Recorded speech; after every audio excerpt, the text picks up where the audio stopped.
ഓരോ വോട്ടറും ഏത് പാർട്ടിക്കാണ് വോട്ട് രേഖപ്പെടുത്താൻ സാധ്യത അഥവാ വോട്ടിംഗ് പോസിബിലിറ്റി എങ്ങനെ മാർക്ക് ചെയ്യാം?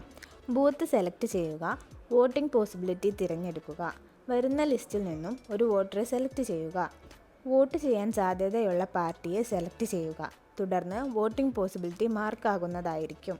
ഒന്നിൽ കൂടുതൽ വോട്ടർമാരുടെ വോട്ടിംഗ് പോസിബിലിറ്റി എങ്ങനെ ബൾക്ക് മാർക്ക് ചെയ്യാം? വരുന്ന ലിസ്റ്റിൽ നിന്നും വോട്ടർമാരെ മാർക്ക് ചെയ്യുക. മാർക്ക് പാർട്ടി ബട്ടണിൽ ക്ലിക്ക് ചെയ്യുക. വോട്ട് ചെയ്യാൻ സാധ്യതയുള്ള പാർട്ടിയെ സെലക്ട് ചെയ്യുക.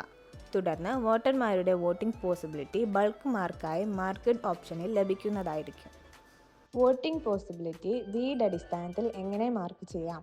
ഹൗസ് വൈസ് സെലക്ട് ചെയ്യുക. വരുന്ന ലിസ്റ്റിൽ നിന്നും വോട്ട് ചെയ്യാൻ സാധ്യതയുള്ള പാർട്ടിയെ സെലക്ട് ചെയ്യുക. മാർക്ക് പാർട്ടി ബട്ടണിൽ ക്ലിക്ക് ചെയ്യുക. തുടർന്ന് ഹൗസിൻ്റെ വോട്ടിംഗ് പോസിബിലിറ്റി മാർക്കാവുന്നതായിരിക്കും. ഒന്നിൽ കൂടുതൽ ഹൗസിൻ്റെ വോട്ടിംഗ് പോസിബിലിറ്റി എങ്ങനെ ബൾക്ക് മാർക്ക് ചെയ്യാം? വരുന്ന ലിസ്റ്റിൽ നിന്നും ഹൗസുകളെ മാർക്ക് ചെയ്യുക. മാർക്ക് പാർട്ടി ബട്ടണിൽ ക്ലിക്ക് ചെയ്യുക. വോട്ട് ചെയ്യാൻ സാധ്യതയുള്ള പാർട്ടിയെ സെലക്ട് ചെയ്യുക. തുടർന്ന് ഹൗസുകളുടെ വോട്ടിംഗ് പോസിബിലിറ്റി ബൾക്ക് മാർക്കായി മാർക്ക്ഡ് ഓപ്ഷനിൽ ലഭിക്കുന്നതായിരിക്കും.